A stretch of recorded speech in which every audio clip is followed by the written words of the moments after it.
So, and thank you, brave souls that are still here on Friday afternoon.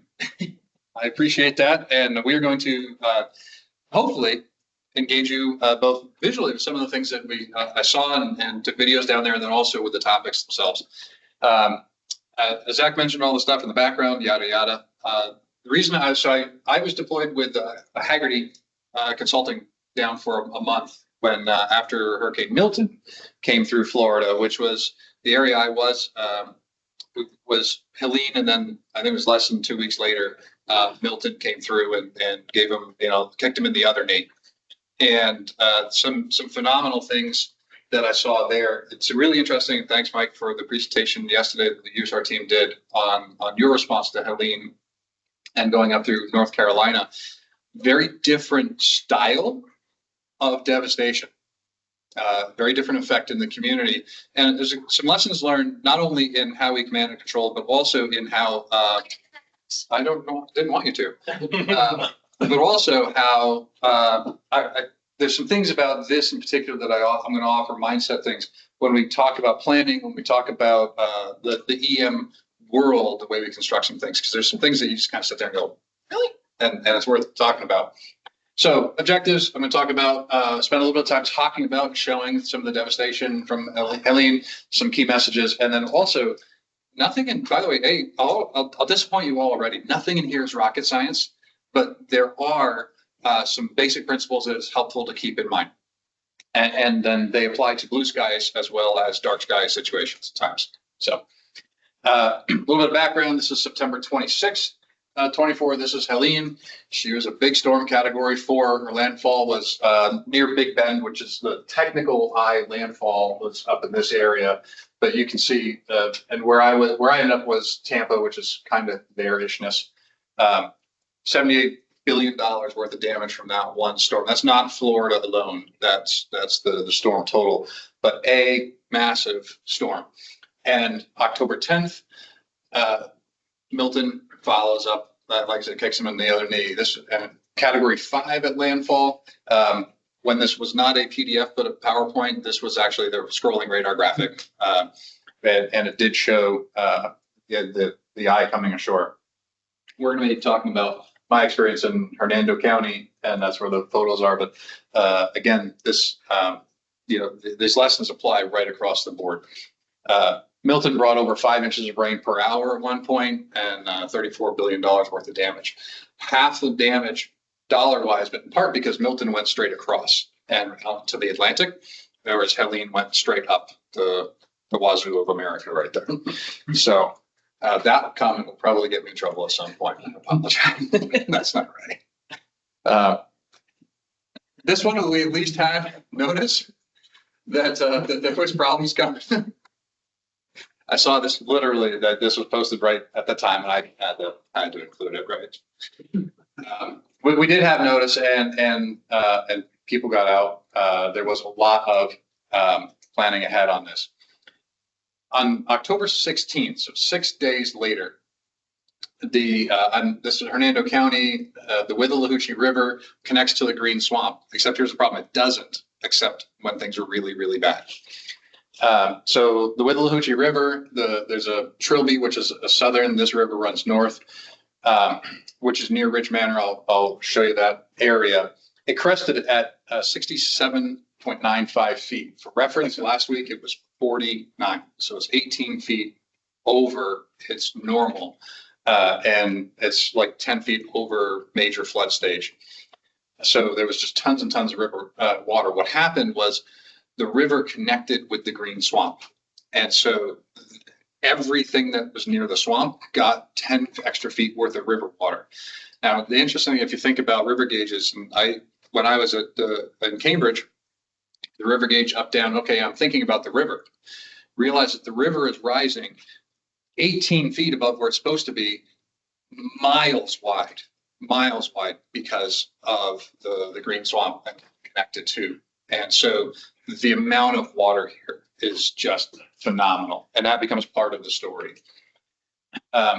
This, by the way, is how things are done in Florida, which is the fire hydrants are put in the side of the road, And now they're completely underwater. So just think of the operations now. If the building's on fire, you can't put the fire out in the building because of the flood. Like, it just tends to suck pretty quickly.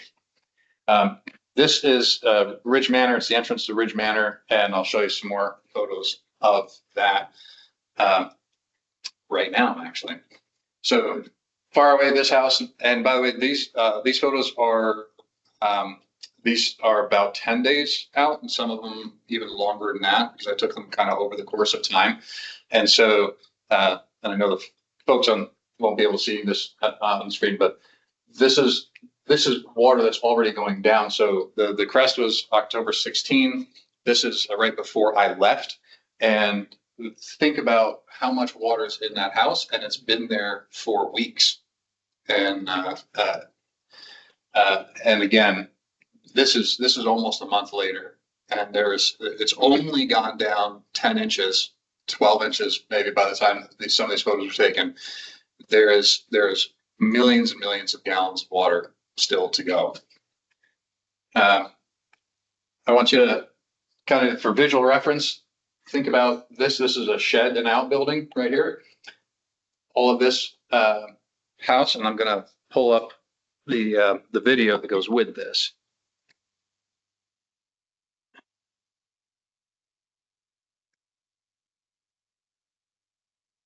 So.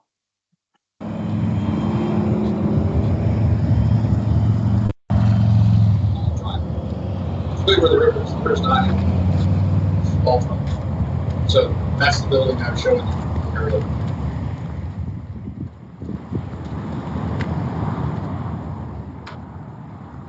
I commented on the wrinkled screen yesterday. It's actually kind of cool. The water and the wrinkled screen going across.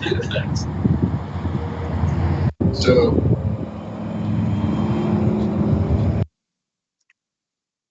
we'll go back to that. So where I was standing doing that video is right here. This is all usually dry. This is the Ridge Manor neighborhood. The red arrows along the bottom are where the river is. The river's here, the river's here, here, and here. And the water you were looking at is all the way over here. Everything is gone. This is, which one is 301? This is 301 right here. This entire thing was also underwater. Just literally miles and miles, square miles of this place being completely covered in water that was not normally here. Here's a larger EM thought process. Number one, the last time this area flooded was in like 1960. This neighborhood in Ridge Manor started being built in 1965. Think about the lesson. Only 5 years later, they went, yeah, good place for a house. Not gonna happen again. And this year, we're surprised. Shock face. It flooded? How'd that happen? This damage is caused because we put our infrastructure in nature's way. So just a little bit of a thought process there. This is right down the road, a little town called Zephyr Hills, kind of a cool little spot. It's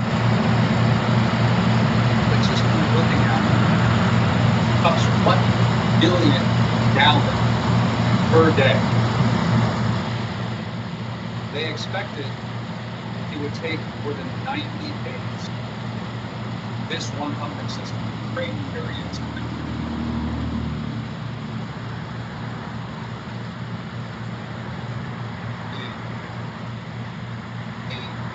Everything where that water is, but it's the Circling around and coming back. No, it gets even better. It gets even better because Zephyr Hills is south of Brookfield, where Ridge Manor is. This water is going into the Withlacoochee River, which runs north, and eats the swamp. It's flooded. It's glorious. It's glorious. Exactly right. Great question. 1 million gallons a day being moved by this one single pumping station alone, and it's going back into the river that flooded.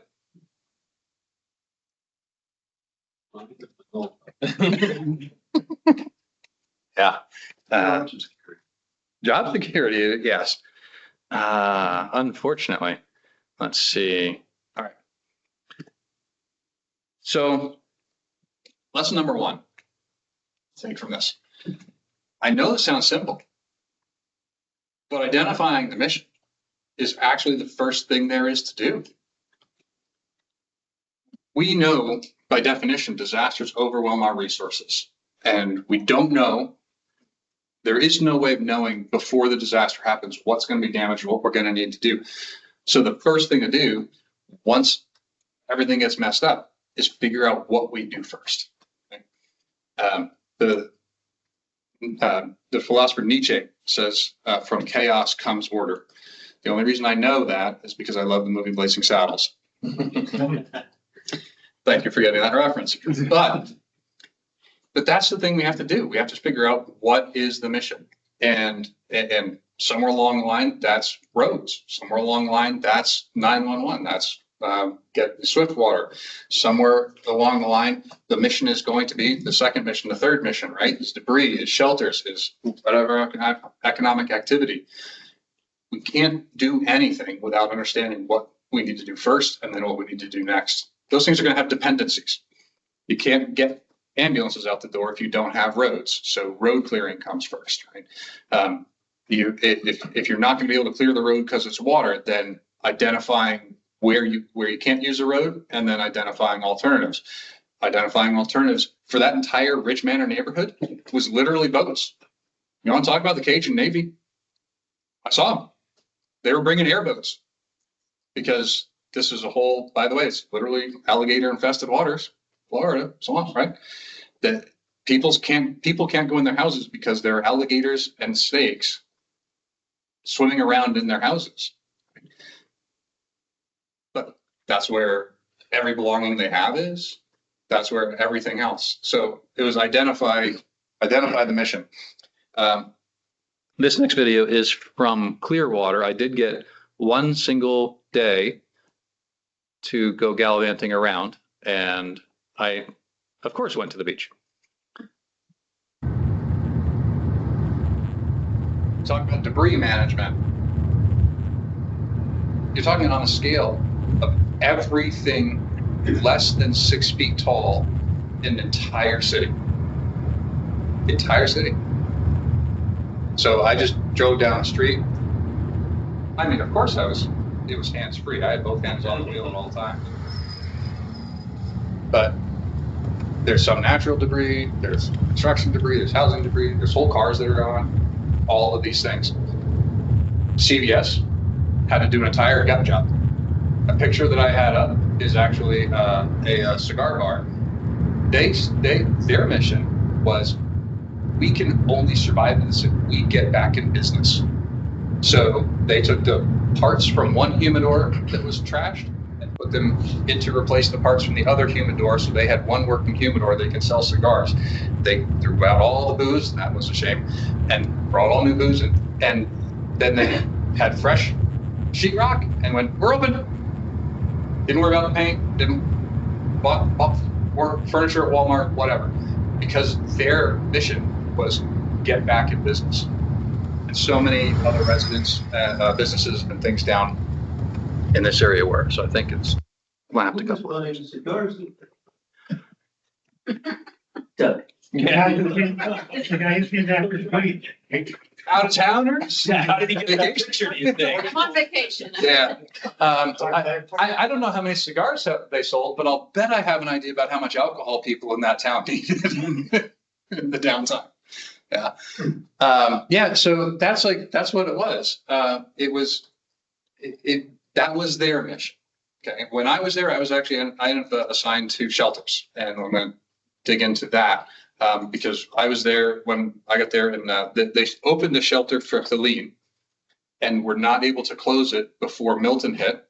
And so by the time we got to Milton, it had been open for over a month. People had been in, out, bounced around, all sorts of things, and no one had any idea what to do with this now because it had been going on so long. So without clarity of mission, you really, nothing else you're going to do is be effective. So that was lesson number one. Lesson number 2 is identify the data you need. Once you know your mission, then what? Well, how am I going to measure success? What is success? How am I going to set my benchmarks? An interesting thing with this was that, so my experience, I got dropped into the shelters and got told, go help with the shelter. Great, showed up at the shelter. I'm here to help. And they're like, well, there's coffee, but haven't been trained by the Red Cross on how to serve coffee, so you can't. I'm like, great, because that wasn't what I was here to do. Like, I'm here to work for the county. And they didn't know what to do with me. So I asked the county, what are we supposed to do? Well, I don't know. And so it turned out that the thing to do was figure out what was the data we needed to be able to serve the mission. The mission was shelters. It turns out, because we were there and because we had access to, hey, we know there's a FEMA program, there's temporary housing assistance. There's a TAP program, there's this, there's that. We started talking to people and saying, tell me your circumstances. Tell me your circumstances. Tell me your circumstances. And we created, okay, this is a family unit with needs for these kids. This is a person with medical needs. This is a person who was housing insecure before. This is a person who was unhoused before. This person lives in a different county and they showed up here. All those things became the data we needed to be able to create a plan. Eventually, what we did get told from the EOC was, we want to shut the shelter down, right? We don't want to run for a long time. So go figure out how to shut it down. And then they empowered us in the shelter to figure out what those metrics were. Okay, these 4 families are all from out of county. That means they're actually not eligible for our county services. So our job is to connect them with federal services or their county. These ones were kicked out of their county shelter and given a trespass notice. So that's going to complicate things. We have to figure out how to do that. Right? We were on the ground. Only we were going to know the granular detail like that. The EOC was never going to come up with the questions. So they said, what do we need to know? Once we started figuring that out, family units, total number of survivors, county, access to resources. The other thing, I'm just going to be blunt. Here's just a piece of reality when you're talking about dealing with folks in shelters. They're the people already with the lowest needs. The people with the nice houses, they went to their other nice houses. The people with the money, they went to the nice hotels. But it kind of drives home the point, Doug, to say, like, these people, just because of their lifestyle, probably did need cigarettes. Right? This was very real. Right. That's more or less in the July 23 storm, where people are sitting on their decks like, what do you need? We need cigarettes and beer. But that's what we need. Yeah. And you think of that, oh, well, that's not a life need. But if you're addicted to them, it is. It is. Yeah. And you're undergoing the biggest, most significant stress of your life. You're going to follow your basic patterns, your most fundamental patterns. That's not the time. Cigarettes will kill you. Did you see what that storm just tried to do? I'll take the cigarettes any day of the week. That's a comfort. And it is, absolutely. Another element that connects with that topic, in this particular neighborhood, most of these houses were bought by somebody in 65 to 75 when they were built, and now housing 3 generations, and the mortgage had been paid, so the insurance was dropped. And so the only thing these folks had in life for sustenance and money or anything was a house that was bought, paid for, and didn't have any bills. Well, just so you know, FEMA reimbursement starts by saying, go to your homeowner's insurance. And then we'll cover a little bit of what's left or, chip in. It does not buy your house. And so now these people are dealing with the house is never going to be habitable again, right? A wood frame structure that sits in a swamp for 3 months, you'll never get the mold out of that. You'll never condition it. I mean, they can move back into it. They can make that choice, but they'll never sell. It's never going to and then the town's talking about condemning the whole thing. Then what? All these things become consideration. And in the shelter, we were on the front line. They're asking that question. I don't have the answer. I'm not gonna. But this is what we were dealing with in the data we were in. And because that question came up for them and the question came up for the town, that became, hey, we need to start gathering this data. So we ended up with a spreadsheet, columns and columns long, of questions and what about this and what about this and what about this. We didn't do that alone, by the way. Turns out the agencies in the county, area agencies, we ended up with a whole network of people in the shelter. Okay, you're from this county, your person is coming tomorrow, and we're going to set up a time for you. And then kind of have to herd them around a little bit sometimes, because again, these are people that not everyone has the highest level of capacity for keeping their shit in one basket when, especially under the stress that they're under. So it became a thing, but that also became a data point that we needed and that EUC needed to be able to make informed decisions. I just want to make a point about one of the things you have listed there, special or medical needs. A lot of people don't think they have special needs as long as they have their cane or their CPAP machine, Right. electricity or their medications. Yeah. But all of a sudden they don't have that stuff. Right. But, And so it's a, right, absolutely. And I mean, and okay, hand me MREs, but 3/4 of MREs are made with onions, and none of us are going to like what happens in the next week and a half. So if I'm eating MREs all the time, like I don't consider that a special need until I have this thing right in front of me. You got gluten allergy, all of those things, exactly right. So you also have folks with just legitimate mental health issues, like prior to the disaster. And there was a woman who kept her phone in a sock in a box turned off because she'd read that phones give you brain cancer. And so she'd turn it on to make a call and then turn it off again. But you couldn't call her back after she left a message. And we're like, you have to. And she's like, I don't want cancer. Yeah. So all sorts of things come into play. Lesson 3, identify your desired outcomes. And so this is a SMART goal. This again, not rocket science. This is something, but without when close the shelter. Great. Do it with the people. In what time frame? Using what systems? What? Close the shelter wasn't a good answer. When we did say, okay, we believe that we can close the shelter in 4 more days if we get this and this and this and this for a resource, have this for a plan, okay. And that meant that we had someone from FEMA show up when they already been. No, they didn't do what we need them done if you want this closed in 4 days. Somebody got on the phone, somebody showed up, now systems got moved. I put the last one, so SMART, S-M-A-R-T, but I learned this a few years ago, inclusive.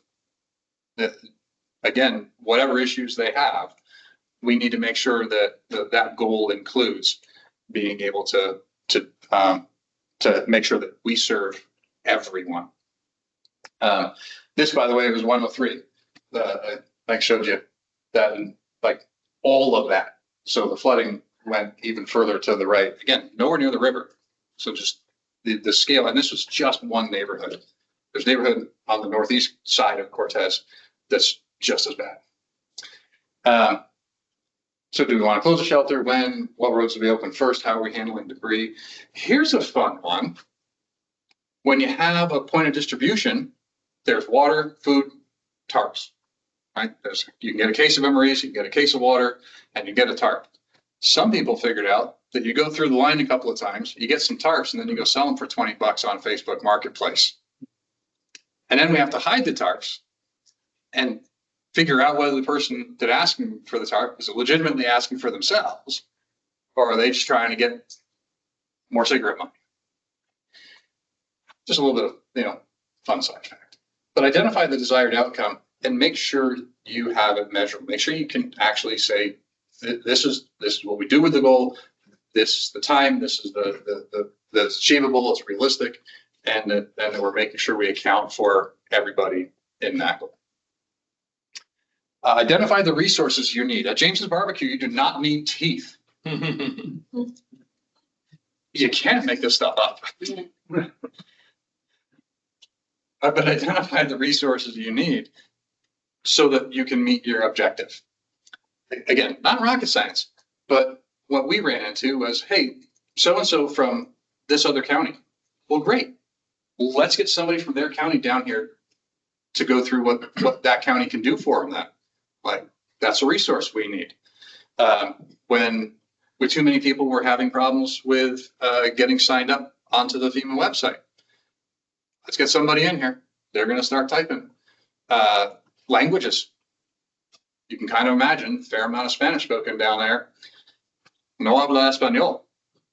That en el baño, and I'm done. I'm cooked. I know a swear word or two. I can be of no further service with someone that only speaks Spanish. So how do we get, hey, we have this need. Hey, here's the 800 number for the bilingual call takers at FEMA. Great. You're talking a language I don't understand? Espanol? Great. I know that 800 number. That was a resource we didn't have when we started. We needed to identify that so that we could then be successful. Let's keep going. I saw VOAS out here. There are all sorts of resources that you don't know about because they haven't shown up in your circle yet. And this became it was a challenge because we didn't know the resource, and then B, we were very happy for it because it turns out there are lots of things that could be done that we didn't have to figure out and do ourselves. So down here in County, it started with the United Way, and they were part of the response team, and then they ended up taking over the point of distribution site, and we didn't have to do that anymore. Fantastic. And then we moved on to something else. We had self-deployed people. A food truck showed up, and he says, "Oh, I just left North Carolina, and I'm like 5 hours away from home, so I can't make it there tonight. So I'm gonna cook everybody here dinner for free, and then tomorrow I'll pack up and make the rest of my trip." Great, fantastic. Let's figure out how to put this into the whole rest of the system we've got going on, especially when you have two different food vendors show up, both wanting to serve, 150 meals each, right? Now that becomes your problem. I don't know if anyone remembers this from the Haiti earthquakes, but there were, the story I remember is a Russian airplane, like donations, just donate, send stuff to Haiti, and literally a Russian cargo ship full of winter parkas got dumped on the tarmac in Haiti in summer, and they flew up. Good luck, comrade, and they flew off. Like that, managing all of those, the donations, the supplies, all those things. At the point of distribution site, there was a real question about what can we take for baby stuff, right? Because you can't just have, my baby outgrew formula and you can have the rest of this can. Like, no, so then what do we do? How to put this in place? But identifying what you have, what you need, and how to manage it. Communication, all of these things. I have never in my life until this logged on to GPS and seen go straight for 162 miles. And like actually meant it. Like I barely touched the steering wheel. Like you don't, unless there's an alligator crawling across the road, you don't even swerve. You just go straight for 162 miles. But one thing that is crucial is to make sure you include all of your stakeholders. Anybody to do the crisis messaging thing this morning with Prescott and I? Prescott, it was a great presentation. They do a 4-hour course virtual. I recommend it. One of the things that they kind of got into is the number of different stakeholders. You're going to have different messages. You're going to have, for this group, here's this information. For this group, the responders. We're kind of used to this in EOC calls when we get, okay, highway, you're next. Okay, utilities, you're next. Red Cross, you're next. We get that coming in. We can't forget to communicate it out. And that means, hey, folks, the shelter is going to be, we started the process of closing the shelter down, and we're looking to do that inside some time frame. Because the last thing you can do to a person who's just been through this complete and utter disaster, who has very few resources, found themselves in a shelter for a month and a half because of 2 storms, is tell them, oh yeah, we're closed tomorrow. You just can't do that. And it becomes really problematic when you try. So making sure you're communicating out ahead of time. Also, we were coordinating with the shelters in other counties so that everybody's getting the same message. And that, hey, this shelter is going to be staying open longer. So if you have, we really can't put this together, then we can put you, we can talk about getting you over there. That does run the risk of a little bit of a shell game with moving people from shelter to shelter. And that's a problem if you're doing that, again, without communicating. And the reality is, as much as you think you're communicating, keep doing it, over communicate, because you can't. You really can't over communicate in a disaster. No matter what we thought we had told people from inside the shelter up to the EOC, on the EOC call in the afternoon, we heard something, we're like, no! And then we got to go in and try and fix it or correct it, or we can't get in, and then the conversation goes sideways, and you're like, it's going to take 2 days to unwind that, right? That misinformation, none of it's disinformation in our case, but misinformation and rumor and things like that. So make sure that every chance you get, you're communicating, and with every group, every stakeholder that you have. And take the time to build the system. Look, these things are large. They're going to last a long time. I totally get how this sign got created on day 1. Honestly, I don't know why that sign was exactly like that on day 45.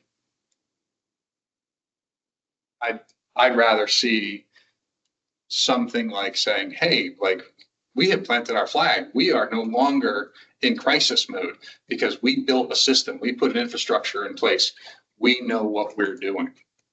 That perception becomes reality. And that's just a little bit on the public side of it. If you don't have the time to do it right the first time, how are you going to have the time to fix it? Again, evolving situation, disaster, when it starts, it's grab and scramble, it's every little thing. But the minute you start getting just that little bit of breathing room, start building the system. Same argument. When do we plan for demobilization? My ICS folks? Start. Mobilization, exactly right. Build that system so that you can succeed, so that you can do this. Disasters are complex, responses are too. I came in 4 or 5 days after Helene had gone, or Milton had gone through. And there was still, like, I walked in and I'm like, hi. And they literally went, who are you? Somebody didn't communicate, and the system wasn't built for me to step into. So we wasted a whole bunch of time with things like that. And again, and none of this knocks anybody that was doing the work they were doing down there. Lessons we can learn, and hopefully not suffer the same fate up here. Again, this is going to take a while. Let me pull up this one.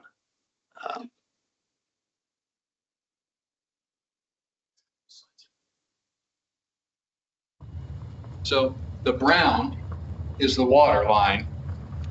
Everything that's green was not in the water. That's still not where the river's supposed to be. Look at this house. Even though they can get back in that house now, it's still going to be a while, a very long while. So one more time. I don't know why that one I'll auto repeat when the others did. So I'm driving, again, hands-free, of course, and that camera is at my eye level. The water is above the rental car I'm in. And then when you get up to that house, this is going to take a while. These folks are never going back in. This is just a single wide or double wide. These folks are never going back in. Yeah. Doug, how many of these residents, were there any that were elevated? There is almost no elevation in this county. No slanting at all? What? That river's gonna flood? Well, other than building it in a place? Yeah. Yeah. Yeah, that was the plan, was that land's cheap. Let's put it in. Some of the buildings some of the houses in Ridge Manor were cinder block. But after a month in swamp water, that's not gonna do you any good either. You can never get it out. No, it was just plop something down here and away you go. And the interesting thing with that, I'll follow just a little bit. Now, and this town, Brookfield was by no means the only town suffering this. The whole county and multiple counties all having exactly the same types of issues in terms of housing. Now they're starting, hey, if you had, if the repair is going to take more than 50% of the value of your house, you have to come 100% to code. And by the way, we're making the code 8 feet. Right? Because this was a 6-foot flood. We're making, again, same people that own these houses, for 3 generations. No way can they lift that house. Or can they afford to lift that house? So now what? Right? And the answer is, I don't have an answer. There isn't one right now. I don't know what they're doing. It's been a year, but I know that was part of the problem. Was the jurisdiction can't responsibly say, yeah, go ahead and move back in, whatever, right? But also 90% of the homeowners cannot afford to do the work it takes to move back into their house. So you displace an entire community, this one and that one, and the one in the next town, and half the ones in the next county. It's no good answer. Just out of curiosity, how many people was Just inside Ridge Manor? there? I want to say there's like 200-300 houses just in that little neighborhood. And so, this experience itself is really only, only 1,000 people, 800 people, only, right, absolutely. When I got there, the shelter had somewhere around like 60 different households in it. A fair amount of those were single people. Maybe 5 or 10% were from out of county. But that means that, and some people had already been placed in temporary housing. I say only, and we all get the tongue-in-cheek side of that, but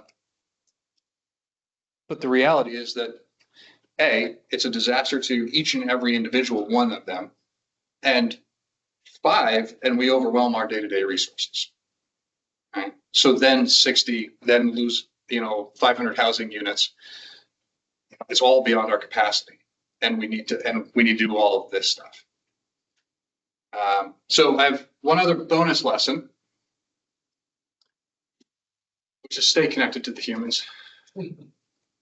This was posted on somebody's office wall in the OAM office. And I'm going, yeah, true. Take care of yourself and stay connected to the humans that you are working with. And I know that's hard. I gotta admit, I was actually not really a fan of working in the shelter. And that will be, that's for me to navigate, later on. But it did turn out to be very, very true that the temporary housing program from FEMA put people in the hotel that I was in. And I was like, hey, we got you a hotel. Great. Okay, see you, bye. And I carry my backpack into my hotel that night, and I'm like, I don't. Right. So because these are folks from our community, me as a contractor, and all of a sudden I'm living in the same shelter with them. But that was only the reminder that no matter what else is going on, this is a human being. And I'll offer that whatever coping mechanisms you have today, whatever your process for coping is, that's the best you are going to have when you are inside this level of a disaster and stress. And probably not your best coping mechanism day. Like, it's going to be the stuff that's really primal to you. If you are a workout fitness nut, great. You may be able to keep doing that. If you're not and you have some other habits, that's what's going to come out. That's what they're experiencing and going to follow. And that's what you're going to do.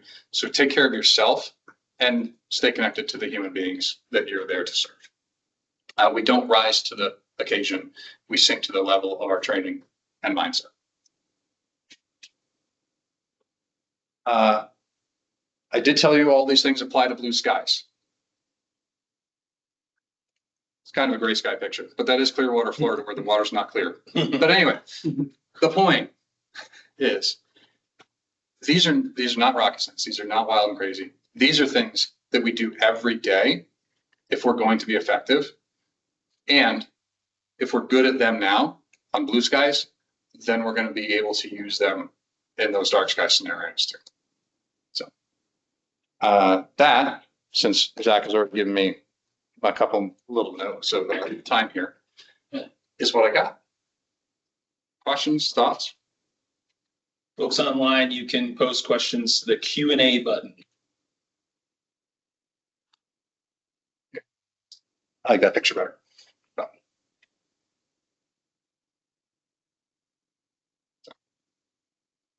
I may have missed this at the beginning because I was late, but were you just yourself or were you on a small team? You were late, I'm not going to tell you. Mhm. I was a contractor for Haggerty Consulting. And so I went down alone. I was the only person that I know from Vermont, and I didn't have any contact with them before. So they put me with some folks that were also from Haggerty. And then it became a shell game of, well, you're here and you're there. And the thing I did end up doing was Hernando County said, we want Doug the whole time. There was another guy, and these two people are doing the work we want them to have continuity. So I stayed there, but it was just because I was a contractor. Did you have something? Yeah, I forgot my question. Didn't matter. Have you checked in to see how they're doing now at all, or where they were in the recovery? Yeah. I connected with a couple of people from the county, like, LinkedIn and email, stuff like that, but I have not good touch. Sorry? Sorry. Everybody but me saw that. You died to him when you left still. I don't know.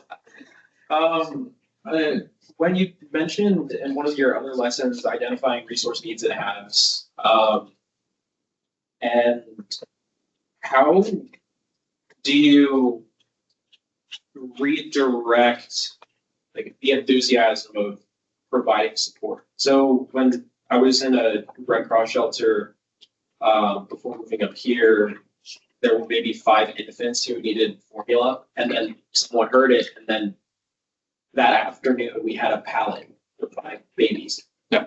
But like again,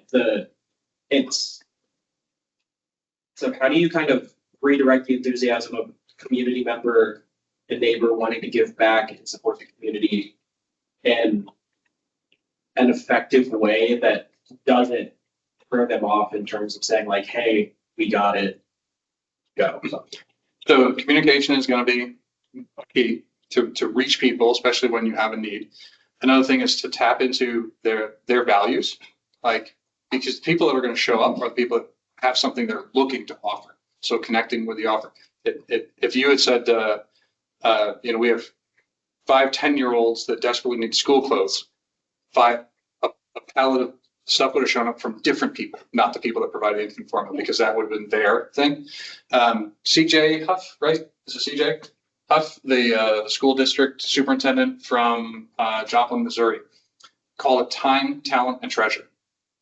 And so what he did was he went out to the community and he said, here's what we need. We need your time, your talent, and your treasure. Your treasure for somebody was a bunch of old ladies that crocheted hats. And that meant that every kid, when the winter came, had nicely hand knit hats. And some of them loved them and wore them all summer long because it meant somebody cared about them. That was treasure. It didn't have to be a $1,000 donation. It was, we have a need, and anything you can do to give us your time. Show up, just volunteer, serve coffee. Talent, what's the thing you can do? Treasure. They have people supplying clothes for job interviews for teenagers, all sorts of stuff. But it's connect back to their values through your messaging, through your communication. To say, at the state level, is to, they try and push out as cash is king. And they start saying over and over again, handling all the supplies that you get on state program becomes a distraction. You're trying to handle that stuff instead of actually. And then your messaging. You don't want to say, Yeah. You don't want to say no. Right. I'd say no. But then your messaging has to be really tightly controlled about how to get the cash to the right person. We talked about the Red Cross, getting something, I'm with the Red Cross, give me your $100, right? Kind of thing. So, that absolutely is. But your messaging really has to be clear when you're doing that. And I know we're out of time. So what else?